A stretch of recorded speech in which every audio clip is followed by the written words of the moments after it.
Hola, bienvenida o bienvenido a Thinking Forward, el podcast de innovación, ciencia y sostenibilidad de Zetaqua.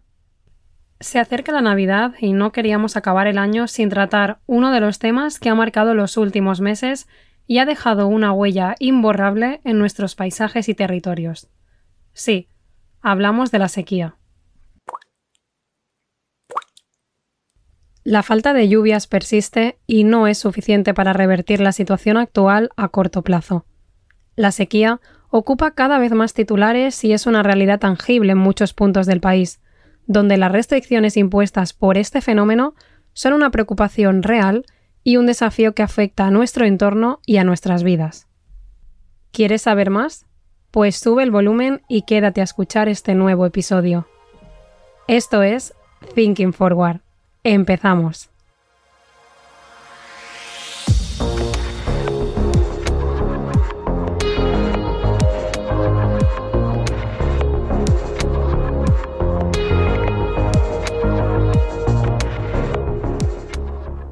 Cuando hablamos de sequía, hablamos de un fenómeno climático que se produce tras un largo periodo de escasez de agua. Esto reduce la disponibilidad de los recursos hídricos en forma de lluvia, nieve o agua subterránea.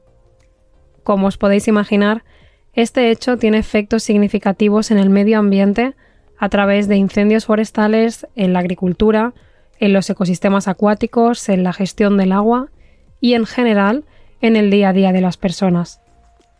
El escenario actual de cambio climático y las previsiones futuras hacen que estos episodios de sequía puedan ser más recurrentes y que la falta de agua pueda suponer un problema estructural.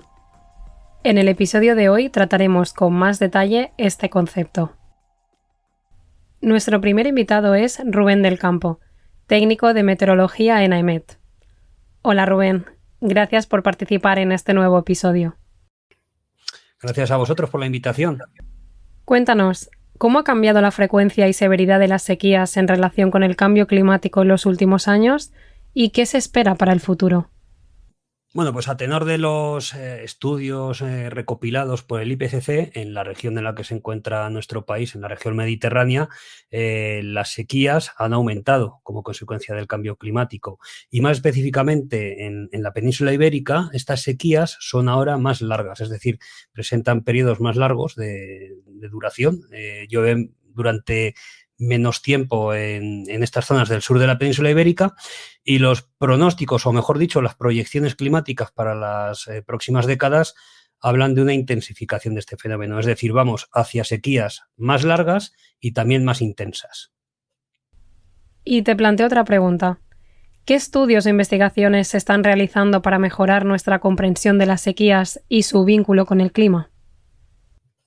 Para abordar las sequías hay muchos estudios que se realizan y que tratan de analizarlas desde diferentes vertientes. Por ejemplo, es muy interesante conocer cómo el cambio climático está modificando la dinámica atmosférica. Es decir, se trata de averiguar si las situaciones que dan lugar a sequías, en nuestro caso, en muchas ocasiones vienen, provocadas por situaciones de bloqueos anticiclónicos más persistentes. Se trata de analizar si estas situaciones de bloqueo, como digo, son más persistentes. Algunos estudios apuntan a que sí, a que el cambio climático está haciendo estas situaciones atmosféricas más persistentes.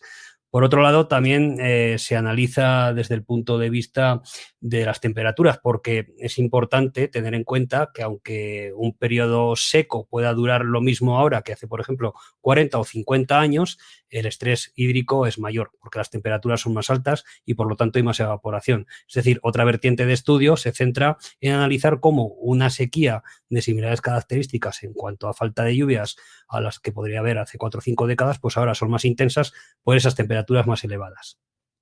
Genial. Y ya por último, ¿de qué manera los datos meteorológicos y los modelos de pronóstico ayudan en la gestión de la sequía? Bueno, son datos fundamentales. Las observaciones meteorológicas, los datos registrados son los que, pues con su análisis nos permiten conocer si realmente estamos en una situación de sequía y también nos permiten averiguar el grado de intensidad, ¿no? Su severidad. Por otro lado están las predicciones del tiempo y en este sentido cobran especial importancia las predicciones que en meteorología llamamos estacionales, ¿no? Las que están, digamos, enfocadas a los próximos 3, 4, 5 o incluso 6 meses. Son predicciones que en nuestras latitudes y por desgracia no tienen una gran pericia para conocer qué tiempo pues, puede esperarse, pero desde luego sí que nos dan pistas, ¿no? Nos pueden permitir conocer qué escenario es más probable en cuanto a precipitaciones. Podemos hablar siempre en términos probabilísticos de si el invierno o la primavera va a ser más lluvioso o menos lluvioso de lo normal, que quizás para el gran público no sea una información muy relevante, pero desde luego para los gestores de las sequías, para los gestores de aguas, se trata de una información de gran importancia. Perfecto. Muchas gracias, Rubén. Muchas gracias a vosotros. Y seguimos con nuestra siguiente invitada. Ella es Lola Bravo, de la Dirección de Operaciones de Agua en Veolia España. Gracias por acompañarnos. Gracias a ti, Nuria, por contar con nosotros. Te planteo la primera pregunta. Respecto a la gestión de los recursos hídricos durante una sequía, ¿qué medidas o estrategias se implementan para gestionar de manera eficiente el agua? Cabría decir primero que la gestión del agua debe ser siempre eficiente, no solo cuando hay sequía, ya que el agua es un bien preciado y limitado. Pero desde luego en épocas de sequía se incrementa el esfuerzo y se ponen en marcha medidas extraordinarias. También es importante decir que en este caso la colaboración entre la administración pública y el gestor del servicio de agua es fundamental y lo es para definir soluciones a la situación de falta de agua o también de falta de calidad del recurso, que también suele darse en épocas de sequía. Dicho esto, podemos decir que la primera herramienta que tenemos son los planes de sequía, que se redactan o bien por parte de los municipios de más de 20.000 habitantes o por las confederaciones hidrográficas. En estos planes suelen detallarse medidas de uso eficiente del recurso, como por ejemplo la reducción del número de averías en la red o la reducción del agua que se pierde en la propia red. Y también medidas de control de la demanda, como serían las reducciones de presiones en la red o la restricción de los consumos del consumidor final. Generalmente, en estos casos, el gestor del servicio colabora en la redacción de estos documentos para aportar su conocimiento del sistema. Otra herramienta que tendríamos es el incremento de la oferta de agua y esto puede conseguirse de distintas formas. Una primera opción es traer agua de otros lugares donde no hay escasez, ya sea mediante camiones o barcos cisterna, también comprando agua a terceros o construyendo conexiones con zonas con más disponibilidad de recurso hídrico. Otra forma consiste en incrementar la oferta convencional de agua. Esto lo podemos hacer poniendo en funcionamiento nuevos pozos de captación de agua subterránea o también nuevas plantas de tratamiento de agua. También podríamos obtener más agua mejorando la eficiencia de este tipo de infraestructuras que ya existen, que ya estamos gestionando. Y por último, se puede incrementar la oferta de agua no convencional mediante la desalación o la regeneración del agua residual para su reutilización en usos no potables, como serían la agricultura o la limpieza de calles de las ciudades. Esta última alternativa debe potenciarse especialmente, ya que la disponibilidad de los recursos convencionales es cada vez menor. Vemos entonces que muchas de las medidas que hemos mencionado son estratégicas, no solo para la solución del problema de la falta de recursos durante la sequía, sino también para mejorar la resiliencia de nuestro sistema de abastecimiento de forma estructural y reducir así el riesgo de falta de continuidad del servicio en el futuro. Por eso conviene que estas medidas se incorporen también en los planes hidrológicos de cada cuenca y que se destinen evidentemente recursos económicos para su construcción. Como ves, la situación compleja de la sequía requiere de soluciones complejas, pero indispensables para garantizar el suministro de agua en cantidad y en calidad necesaria.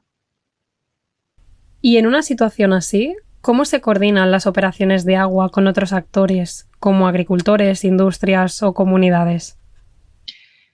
La cantidad de agua que puede consumir cada uno de los actores en situación de sequía viene determinada por los planes especiales de sequía que se redactan por parte de las confederaciones hidrográficas que mencionaba anteriormente.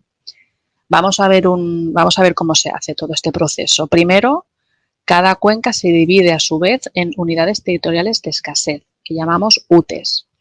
Luego, las confederaciones definen el escenario de escasez de cada UTE en base a un análisis de varios parámetros, como pueden ser el volumen embalsado, los niveles piezométricos, los caudales en estaciones de aforo y también los problemas que pueda haber respecto a la demanda de recurso, ya sea para abastecimiento de riego o para otros usos.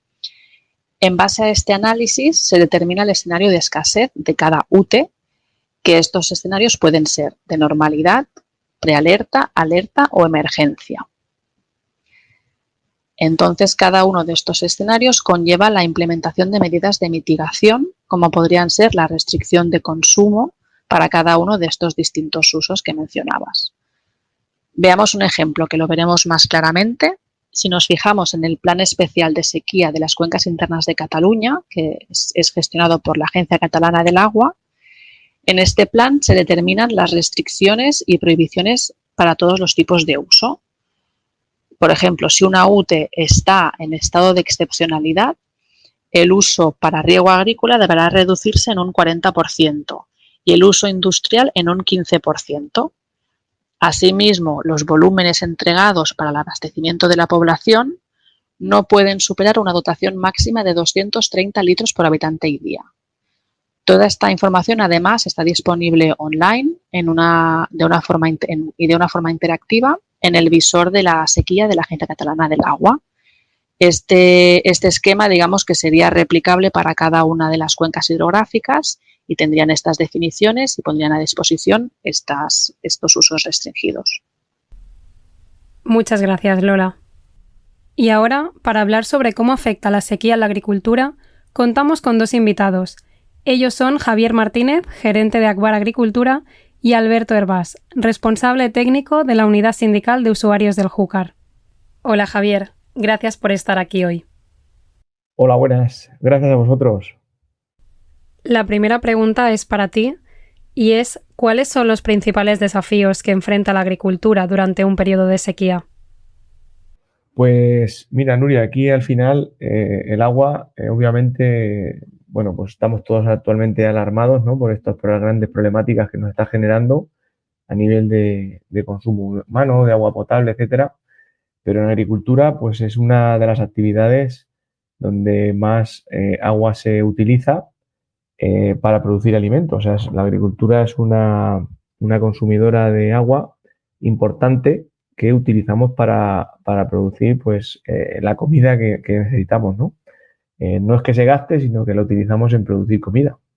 Y esto al final, pues fijaros en la gran problemática que significa en caso de que, como es ahora actualmente en Iberia y en otros países del mundo, pues esta problemática que hay de escasez, pues está suponiendo verdaderos retos y desafíos en la actividad que nos está obligando bueno, pues a ciertas líneas de trabajo que así hacemos desde Agbar Agricultura, bueno, pues para conseguir seguir produciendo esa cantidad de alimentos con esa rentabilidad adecuada y bueno, pues trabajando en muchas zonas, en muchos casos, con mucha menos cantidad de agua para seguir siendo rentable la actividad. Entonces, bueno, al final, estos desafíos desde la agricultura, desde la compañía, nosotros, por ejemplo, tenemos diferentes líneas de actividad y diferentes enfoques que nos permiten trabajar pues ante esta actual problemática. Yo creo que al final lo podemos resumir en lo que serían el uso de nuevas tecnologías, de otras tecnologías, de apoyarnos en la tecnología para conseguir ser mucho más eficientes. Luego hay una serie de soluciones y manejos, prácticas que también nos ayudan mucho, que yo creo que al final ahí conseguimos también ahorros de agua importante y por tanto afrontar esta problemática. Y bueno, yo aquí ya quería entrar un poco más en detalle porque considero que es importante decir, oye, ¿qué líneas qué puedo hacer, ¿no?, para trabajar con esa menos cantidad de agua? ¿Qué tecnologías son las que puedo usar, agarrarme? Bueno, pues aquí indicar a nivel de sistemas de riego, pues nosotros estamos enfocando la mayoría de los proyectos a riego por goteo, porque conseguimos eficiencias de más de un 90%, en algunos casos pues un 95%. tanto para cultivos leñosos como para cultivos extensivos. Y aquí hay una variante dentro del riego por goteo, que es el riego por goteo subterráneo, donde al final, pues ya no solamente estamos bajando el consumo de agua, por ejemplo, en cultivos extensivos a la mitad, sino que además bajamos también muchísimo el consumo de fertilizantes y otros insumos, ¿no? de la cuenta de CAPEX de la inversión. Por otro lado, fuera del sistema de riego, pues hay que equiparlo no solamente con el riego por goteo, sino con sensores de humedad. Al final, pues es una tecnología que también nos ayuda mucho a controlar la cantidad de agua que hay en el suelo y manejar los riegos de una manera muy eficiente, sabiendo cuándo y cuánto tiene que durar mi riego, cuánta agua tengo que aplicar, sabiendo con certeza que en el suelo tengo esa cantidad de porcentaje de humedad volumétrico y que la planta está cubierta a sus necesidades. A la vez, pues hoy día pues también cualquier proyecto se equipa con una estación meteorológica. Estas estaciones meteorológicas ya no es solo cuestión de tener en el móvil tus datos, ¿no? Es decir, oye, mira qué chulo, tengo aquí sé la temperatura, las heladas, si ha llovido, si no, sino que van más allá, van conectadas a plataformas digitales donde pues nos están diciendo las necesidades reales, calculando las necesidades reales de nuestro cultivo in situ. Esto nos hace ser mucho más precisos y tener un mayor, pues saber qué cantidad de agua justa tenemos que aportar al cultivo, ¿no? A la vez, luego se trabaja mucho ya el suelo. O sea, siempre muchas veces digo, oye, vamos a ahorrar agua usando cosas que toquen el agua para ahorrar, ¿no? Bueno, pues tocando también la planta o el suelo, también podemos convertir a la planta en mucho más eficiente. Por ejemplo, a nivel de suelo, pues hay todo lo que sea aporte de materias orgánicas y de ciertos productos que hoy día, ciertos como geles, que son capaces de retener mucho más la humedad en el suelo, de evitar que haya pérdidas por percolación, mejorar esa estructura para aumentar la capacidad de retención de agua. Al final esto consigue también que demos otro puntito más en ese ahorro, ¿no? de agua y bajar mucho el consumo. A la vez, también se han desarrollado ya productos que nosotros estamos haciendo algún proyecto de investigación donde aplicados de manera foliar a la planta se vuelve más resistente a la sequía y no penaliza tanto sus rendimientos. Por lo tanto, vuelvo a la de antes, conseguimos esos kilos por hectárea y además, sí, bajando mucho el consumo de agua. Luego también se puede trabajar mucho en tema de infraestructuras, ¿no? Hoy día, pues cubrir todas las balsas de riego que tengamos, hay diferentes soluciones que nosotros aplicamos, pues también te puede permitir ahorros según la zona climatológica, claro, según temperaturas, etcétera. Bueno, pues ahorros de un 20, un 30% en agua almacenada. Esto también es muchísimo. Luego, a nivel de manejo, como decía antes, hay una línea importantísima y es la cultura de aplicar riegos deficitarios controlados en cualquier cultivo. O sea, es decir, saber cuándo yo puedo recortar ese agua a los cultivos sin penalizar mis rendimientos. Son las estrategias de riego deficitario controlado, ¿no? Que se conocen. Entonces nosotros tenemos dentro de los cultivos con los que trabajamos, tenemos claras esas estrategias para cuando en un proyecto nos enfrentamos a dotaciones muy bajas, que no llegan a cubrir las necesidades del cultivo, pues ya entrar en manejos de riego con riego deficitario controlado, para de verdad poder seguir siendo rentables, ¿no? Con menos agua. A la vez, pues bueno, se están desarrollando muchos materiales vegetales, muchos patrones, variedades que son más resistentes a la sequía. También esto es muy importante. El tema de planta también hay que tener muy en cuenta la poda, o sea, ajustar la poda, la formación equilibrada a la cantidad de agua que tenemos. Esto también es importantísimo. Entonces, bueno, al final, y no quiero olvidar una última línea, ¿no? Que es hay que aprovechar, nos vemos ante el desafío de aprovechar cualquier fuente de agua, ya no solamente las habituales, ¿no? De pozos, de trasvases, de canales, de río. No, hoy día el utilizar las aguas de los terciarios, de las estaciones depuradoras, convertirlas en aguas regeneradas, en esto estamos muy especializados en agricultura, pues es también una gran alternativa y algo que debemos de aprovechar. Al final son aguas que está demostrado, tenemos investigaciones, ensayos que se puede utilizar con total garantía para los cultivos Y bueno, pues mucha cantidad, muchos hectómetros cúbicos que hay en Iberia que podemos pasar a las comunidades de regantes. En muchos casos, además, son infraestructuras bastante económicas y que, bueno, es agua que bueno, vamos a tener muy cerca de las ciudades y que actualmente en muchos casos se está vertiendo al mar, a los ríos. Entonces, pues, oye, vamos a aprovechar y a utilizarla en agricultura, que además son aguas que en muchos casos llevan nutrientes. Estamos haciendo un proyecto de investigación para que ese agua sea además como a la carta a nivel de nutrición y por lo tanto pues es muy interesante también esta línea de trabajo y aprovechar esta oportunidad. Por lo tanto pues yo diría esto, ¿no? Diría que por hacer un poco de resumen, ¿no? Y terminar, pues que tenemos que agarrarnos a la tecnología, a la digitalización como herramienta muy buena para ser más eficientes, aprovechar todas las innovaciones que están saliendo en cuanto a trabajar el suelo y la planta también desde el prisma de la sequía, de la escasez de agua, y aprovechar cualquier fuente de agua de las que, aunque no sean habituales, hoy día existe experiencia en empresas como nosotros para poderla usar con total garantía sin ningún problema. Pero bueno, yo diría que esto es un poco las líneas en las que nosotros tenemos experiencia y en las que estamos enfocando este desafío, ¿no? De la sequía en agricultura. Muchas gracias, Javier. Pues gracias a vosotros. Así, para mí ha sido un placer, ¿no? Poder explicar dónde estamos. Hola, Alberto. Gracias a ti también por tu participación. Muchas gracias, Nuria. Y ahora me gustaría preguntarte, ante esta situación para la agricultura, ¿cuán importante es planificar y gestionar el agua a largo plazo? La planificación a largo plazo es fundamental para todos los usos del agua, pero especialmente para la agricultura por ser el usuario más importante y al que primero se le aplican restricciones en situaciones de escasez. Pero más importante que disponer de una planificación a largo plazo es que esta planificación se ajuste a la realidad, que no se sobrevaloren los recursos porque eso conduce al agotamiento de los sistemas hídricos.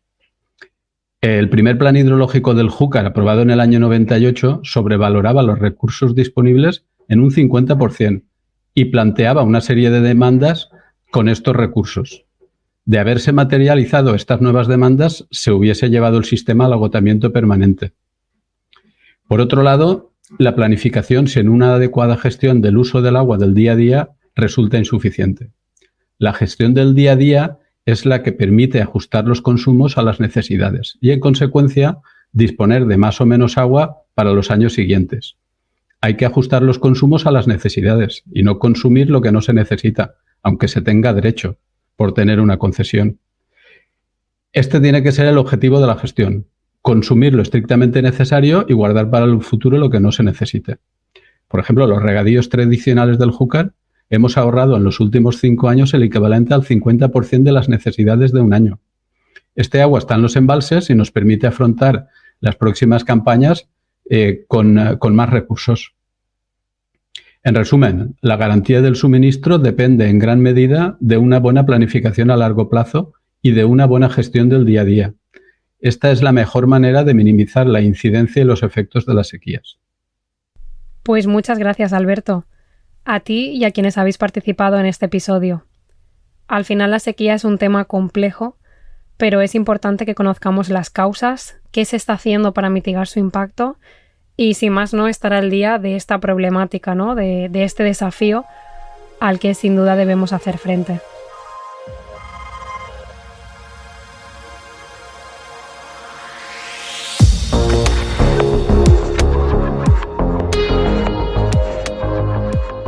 Y ahora sí, hasta aquí el episodio de hoy. Como ya sabéis, este es el podcast de CETACUA, el Centro Tecnológico del Agua. Si quieres estar al día de todas las novedades y no perderte ningún episodio, síguenos en Spotify, dale a la campanita en la parte superior de nuestro perfil y cuéntaselo a tus amigos más curiosos. Gracias por acompañarnos un día más y hasta el próximo Thinking Forward.